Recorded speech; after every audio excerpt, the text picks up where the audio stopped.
Olá pessoal, tudo bem? Então nós vamos dar início agora ao curso de SolidWorks Simulation, tá? Essa primeira aula a gente vai ver a introdução sobre o software, sobre alguns pontos dentro do SolidWorks Simulation, tá ok? Então vamos começar aqui. De início, tá pessoal? O que é o SolidWorks Simulation? Para que serve esse módulo do SolidWorks? Ele é uma ferramenta de análise de projeto, tá? Que utiliza o método dos elementos finitos, mais conhecido também como MEF, para prever o comportamento real de um produto através dos testes virtuais com o modelo CAD que foi construído no SolidWorks. Nós temos também análise de elementos finitos no Inventor, no ANSYS. Nesse caso aqui a gente vai ver o SolidWorks Simulation. Então precisa ter um modelo construído no SolidWorks, tá? Para fazer essa análise. E o que é o SolidWorks Simulation Standard, que é o que a gente vai ver nesse curso, tá? O SolidWorks Simulation Standard, ele é um pacote do SolidWorks Simulation que permite realizar os testes virtuais em estruturas com comportamento estático e linear. A gente vai ver mais adiante o que significa isso, tá? Então, o material, a estrutura, ela precisa necessariamente atender, ter um comportamento estático e linear. E o que é o método dos elementos finitos, mais conhecido também como MEF?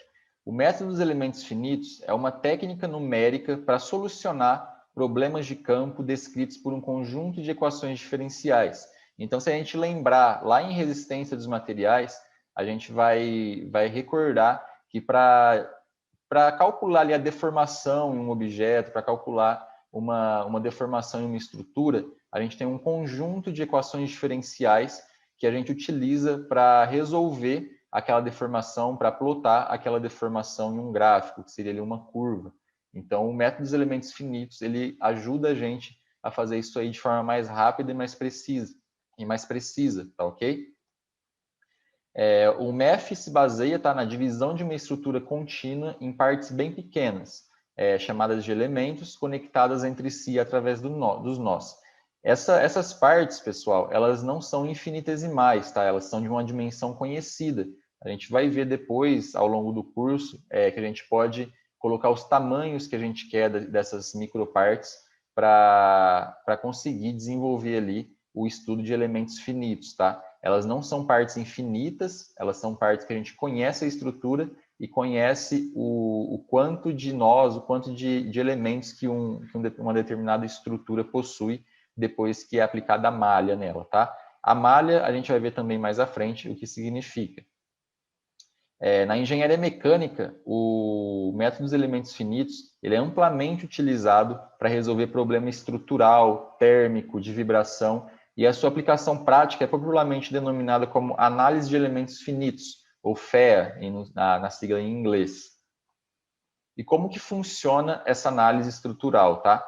A gente tem, então, primeiramente, o modelo real da peça, tá? Então, eu peguei aqui, nesse modelo, um suporte, tá? Com uma sapatinha aqui.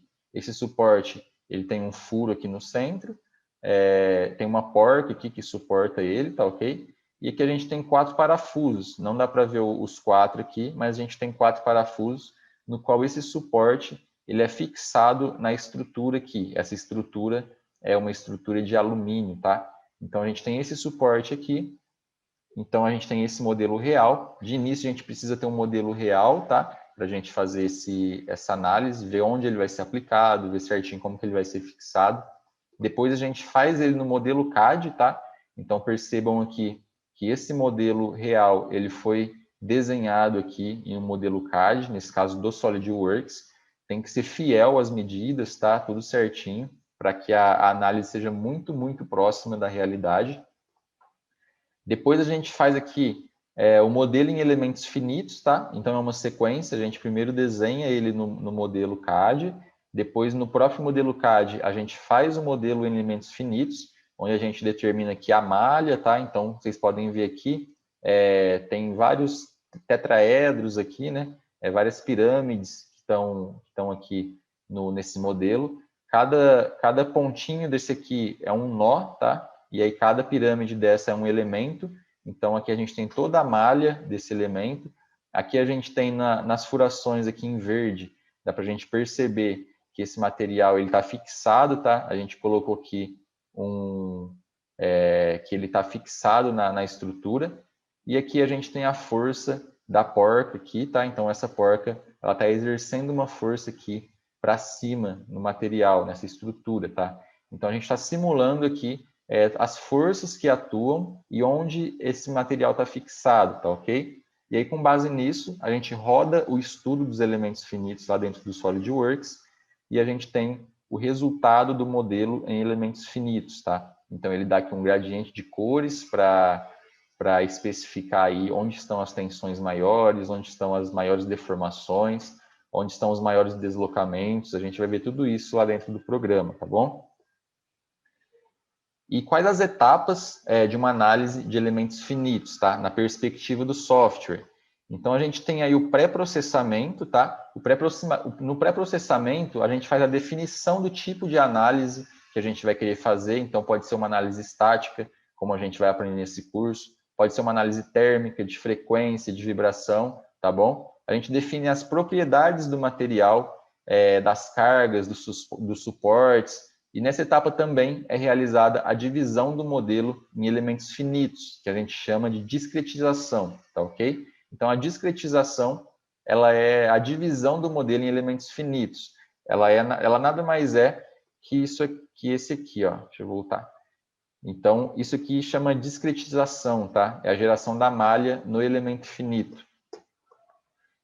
E depois do pré-processamento, a gente tem a solução, tá? É onde entra o solver ali, onde a gente vai iniciar o estudo, executar o solver do SolidWorks para fazer o cálculo dos elementos desejados, tá? Então, essa aqui é a segunda etapa de uma análise de elementos finitos.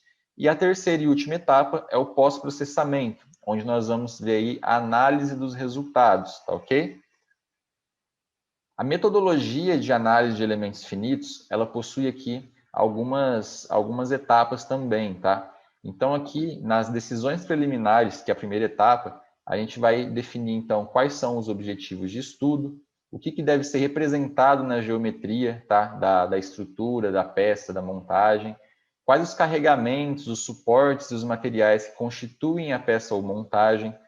Já na construção do modelo matemático, a gente precisa ter uma idealização do modelo, a gente precisa definir as propriedades do material, a gente precisa definir ali onde estão as cargas externas, onde estão os suportes das estruturas. Então, conforme a gente mostrou no exemplo anterior, eu defini que a minha carga estava ali na onde a porca faz a força na peça no sentido para cima, ali no sentido positivo. A gente colocou lá os suportes da estrutura, a gente então fixou a estrutura ali naqueles 4 parafusos, então tem que ser um modelo muito fiel à realidade, tá? E aí na construção do modelo de elementos finitos, a gente tem a discretização, que é a geração de malha da geometria, e a gente tem também ali onde estão localizadas as cargas e os suportes, tá ok? O resultado, ele traz um processamento da análise, tá? Então, é o solver mesmo, do SolidWorks, é o resultado no modelo de elementos finitos, e na análise dos resultados, nós vamos conseguir visualizar ali as tensões, a gente vai conseguir ver a configuração deformada da estrutura e a listagem das reações, tá? Então, é nesse momento que a gente vai fazer a interpretação dos resultados e fazer a aplicação ali das normas, critério do projeto e fazer a conclusão final daquele estudo, tá? Então, é aqui que a gente vai ver se está passando, se está falhando o material ou não. Então, é nessa parte aqui que a gente faz a conclusão final do estudo de elementos finitos, tá bom? Como em qualquer lugar, como em qualquer software, tá? A gente possui erros na análise de elementos finitos. E quais são esses erros, tá? O primeiro erro que a gente tem é um erro de modelação. A gente vai ver aqui no próximo slide bem certinho o que cada erro desse significa, tá? A gente tem o segundo erro também, que é um erro de discretização. E a gente tem um terceiro erro, que é um erro numérico, tá bom? O erro de modelação ou de idealização, ele tem origem, tá? Nos carregamentos calculados ou representados de maneira incorreta. Ou seja, eu vou colocar lá uma força, eu vou representar ali alguma força no meu modelo, na minha estrutura, que eu calculei de maneira errada, ou estou representando ali uma força na direção incorreta, ao invés de ser uma força de compressão, eu estou colocando ali uma força de tração, por exemplo. Então, a gente tem que ficar ligado em discretizar ali, em colocar os carregamentos de forma correta, calcular de forma correta as forças que vão atuar no nosso modelo. Um segundo ponto de origem aqui são suportes que não representam adequadamente as restrições de movimento do problema físico. Então, naquele caso do suporte, eu tinha quatro suportes fixos ali no parafuso, eles não permitem a peça rotacionar, eles não permitem a peça deslizar, ele está fixo ali. Então, por exemplo, se eu colocasse um suporte lá, falando que aquele modelo ele tem uma movimentação de rotação, ele tem uma movimentação linear, o suporte ele permite isso na peça, eu estaria fazendo ali um cálculo errado, então não representa adequadamente a realidade da estrutura, tá? Então a gente tem que saber quais os tipos de suportes que a estrutura tem, quais os tipos de movimento que esses suportes permitem para a minha estrutura, para a minha peça, para eu poder adequadamente inserir aqui dentro do SolidWorks Simulation, tá ok? Em um terceiro ponto de origem aqui também, tá? No erro de modelação, é a escolha de elementos finitos com formulação inapropriada para o problema estudado, tá bom? E qual que é a solução para isso, tá? Então, a gente precisa aí utilizar de maneira correta as técnicas de modelagem e das simplificações do modelo, tá ok? A gente vai ver um pouquinho sobre isso mais à frente. A gente precisa entender a formulação do elemento finito escolhido, tá ok? O segundo erro aqui, que é o erro de discretização, a gente tem como origem a geração de malha inadequada para a geometria do domínio. Então, a gente vai ver depois que lá dentro do SolidWorks, a gente tem vários e vários tipos de malha, mais refinada, menos refinada, de acordo com o modelo que a gente está usando, de acordo com a geometria do modelo, da estrutura que a gente está querendo fazer o estudo, tá? Então, é bem simples para a gente evitar isso aí, é fazer o refinamento e análise de convergência de malha. E também temos os erros numéricos, tá? Então, o solver do SolidWorks, ele possui ali erros de truncamento, porque ele tem uma precisão finita também. Conforme eu falei lá atrás, a malha ali, os elementos, eles não são infinitos para o solver. Então, variavelmente aí a gente vai ter um erro de truncamento. Esse erro de truncamento é o limite do software mesmo, por isso que a gente tem que usar um software que a gente tem confiança, que a gente sabe que funciona, e o SolidWorks é um exemplo disso, tá? Então, como que a gente evita isso? A gente faz a validação do código computacional. Então, se eu tenho ali um modelo que é conhecido, que eu sei ali os resultados que ele dá numa situação real, ou também eu posso pegar um modelo que eu já calculei ele pelo método numérico mesmo, calculei ele na mão, na folha e no papel, cheguei nas reações, cheguei ali nas deformações, eu posso simular esse modelo e ver se está batendo ali os resultados da simulação e os resultados que eu consegui de forma numérica, de forma no lápis e caneta, tá? Então, o SolidWorks, ele nos dá isso, tá? Ele é muito, muito preciso, ele é muito bom para fazer essas análises de elementos finitos. Então, com isso aqui, vocês não vão ter muito problema.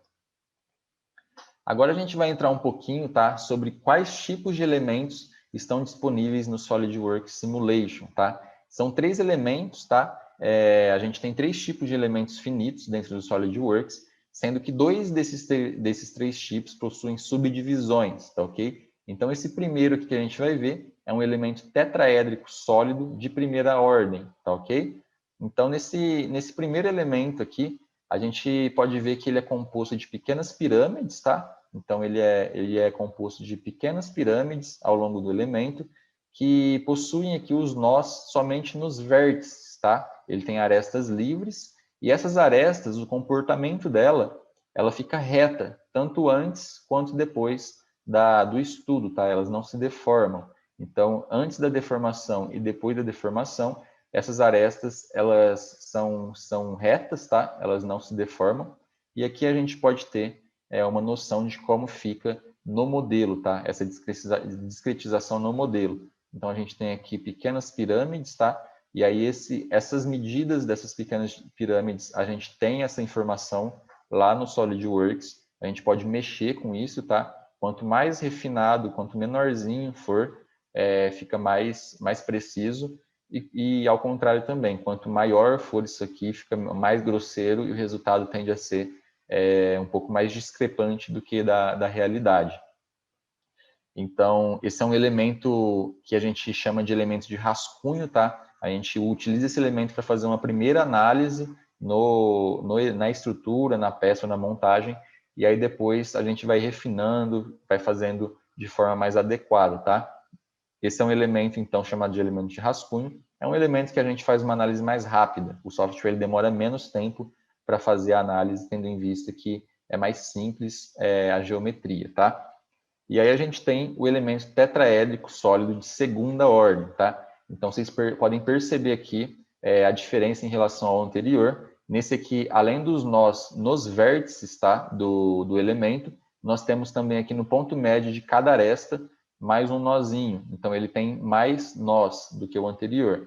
E ele também possui aqui uma deformação, depois de realizado o estudo, as arestas elas tendem a se deformar, tá bom? Então ele tem um maior número de nós, possui os nós também nas arestas, tá? E a configuração deformada desse elemento, ela apresenta uma certa curvatura. Nós temos uma precisão maior, tá? Nos polinômios aí que representam as variações das grandezas de tensão, das grandezas de deformação ao longo do elemento. Esse é um elemento que consegue representar muito melhor as estruturas que possuem aqui alguma curvatura. Então, vocês podem ver aqui que, por exemplo, a gente tem uma curvatura aqui e esse elemento ele consegue representar muito melhor esse elemento do que aquele outro que a gente viu anteriormente de primeira ordem, que era simplesmente reto, tá bom? Aqui no segundo tipo, nós temos elementos triangulares, tá? Então, a gente tem elementos triangulares de casca de primeira ordem. Esses elementos, tá, pessoal, eles são utilizados aí em estruturas, em peças, onde uma das dimensões é muito menor que as demais. Então, nesse caso aqui, é mais comumente chamado aí de espessura, tá? Geralmente a espessura é uma dimensão muito menor do que as outras dimensões da peça. Então, nós utilizamos aí esses elementos triangulares, também chamados aí de elementos de casca, tá ok? Esse elemento de casca de primeira ordem, ele possui também os nós apenas no vértice, tá? Dos triângulos. Então, ele forma na peça aqui alguns triângulos, tá? Não forma pirâmide igual a gente viu no elemento anterior, porque essa espessura aqui é muito pequenininha, tá? Então, a gente caracteriza aqui os triângulos na estrutura. Então, aqui a gente tem ele antes da deformação, e depois da deformação, semelhante ao que a gente viu lá no elemento tetraédrico de primeira ordem, as arestas continuam retas, tá? E aí os nozinhos aqui somente nos vértices. Já no elemento triangular de casca de segunda ordem, nós temos aqui os nós, tá? Também no ponto médio de cada aresta, tá bom? Então, geralmente, tá? A gente utiliza esse item aqui, tá? Essa configuração de elemento para ter uma precisão maior, tá? Na hora de fazer o estudo. Semelhante ao outro, esse de primeira ordem aqui, ele é um elemento de rascunho, tá? A gente utiliza ele para fazer uma primeira análise, para ver onde estão os problemas ali do elemento, onde estão os maiores problemas ali da peça ou do conjunto, para fazer uma análise mais refinada, né? Uma análise melhor, nós utilizamos aí o elemento de casca de segunda ordem, tá bom? E terceiro aqui, último, nós temos o elemento de viga, tá? De dois nós. Esse elemento de viga, tá, pessoal? Ele é utilizado aí em estruturas, em peças, onde você tem uma medida muito maior do que as demais. Nesse caso aqui, o comprimento, tá? Então, quando eu tenho uma das dimensões da estrutura é bem maior que as demais, nós utilizamos esses elementos de vigas aqui de dois nós. Esse elemento aí é amplamente utilizado, tá? Ele facilita muito aí na análise de vigas, na análise de estruturas. E aqui a gente também pode ver aqui a configuração de deformação. Nós temos aqui dois nós, um no início e um no fim do comprimento, e depois da deformação a gente consegue ver aqui como que o elemento se comporta. Tá ok? Aí a terminologia, tá? Que a gente utiliza dentro do SolidWorks Simulation. Os elementos de primeira ordem, conforme eu falei, eles são elementos de qualidade de rascunho, ou seja, é uma primeira análise que eu vou fazer no meu elemento, eu quero que seja uma coisa mais rápida, só para mim ver, só para eu ver como que esse elemento, como que essa peça, essa montagem, ela vai se comportar após a simulação. Então eu faço ali uma simulação com elementos de primeira ordem, para ser uma análise mais rápida, para eu conseguir ali ter uma noção de como vai ficar o modelo, tá ok? Já os elementos de segunda ordem, eles são elementos de qualidade alta, então são elementos aí que vai me trazer uma precisão nos resultados muito maior do que os elementos de primeira ordem. Bom, então a gente vai entrar agora aqui em graus de liberdade, tá? Então, explicando aqui mais um pouquinho sobre os graus de liberdade.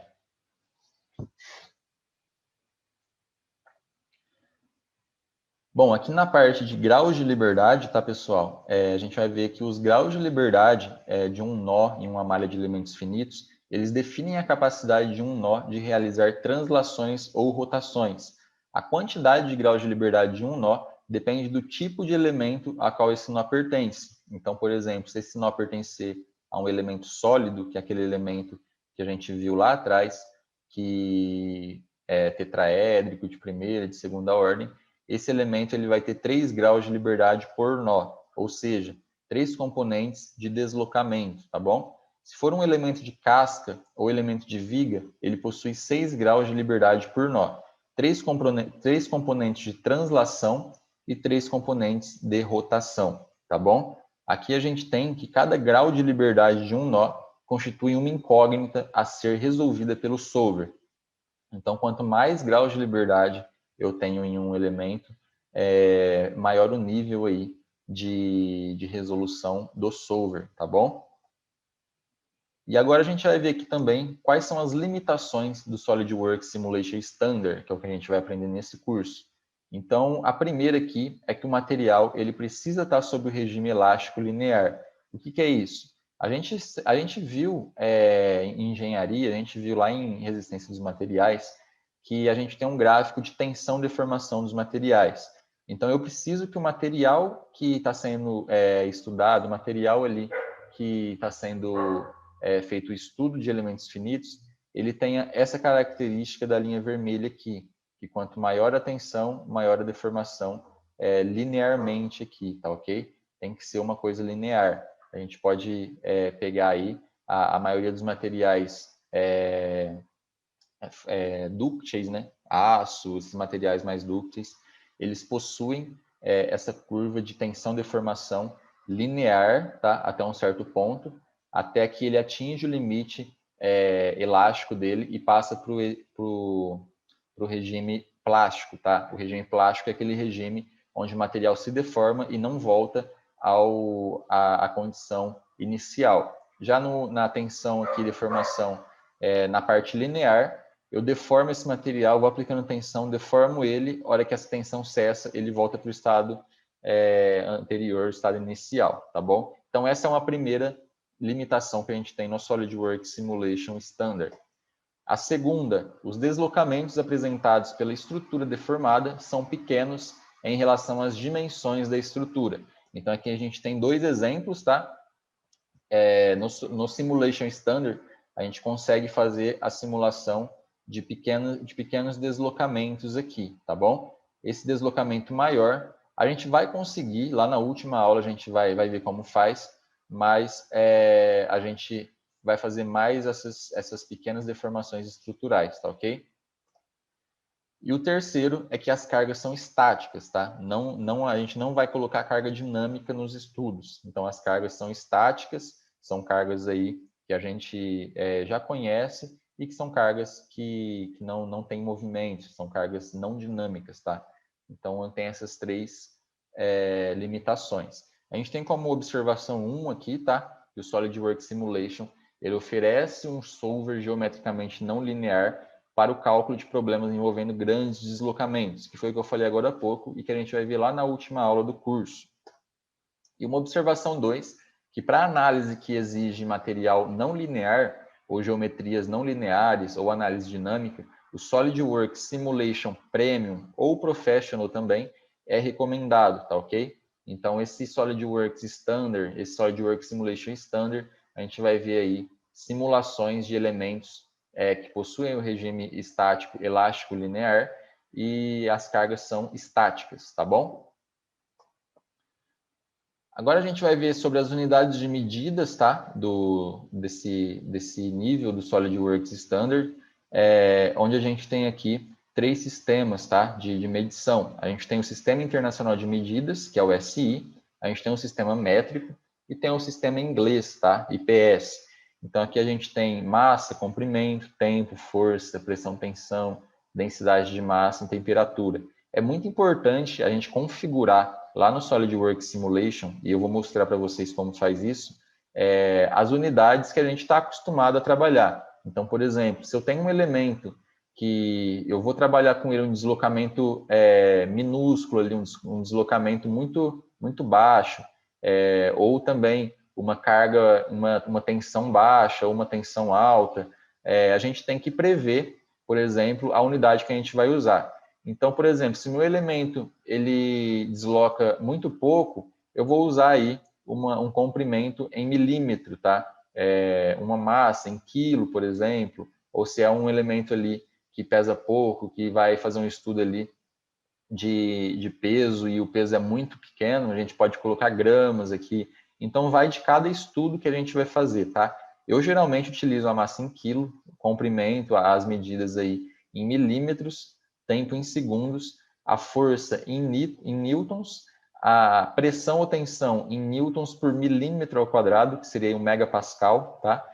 A densidade em quilos por metro cúbico e a temperatura em graus Celsius, tá ok? Eu utilizo essas medidas para os meus projetos, para as minhas simulações de estudos, tá bom?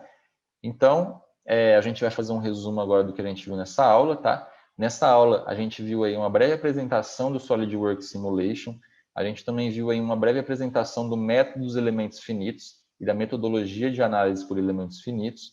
Nós vimos os 2 tipos de erros que podem ocorrer na análise por elementos finitos.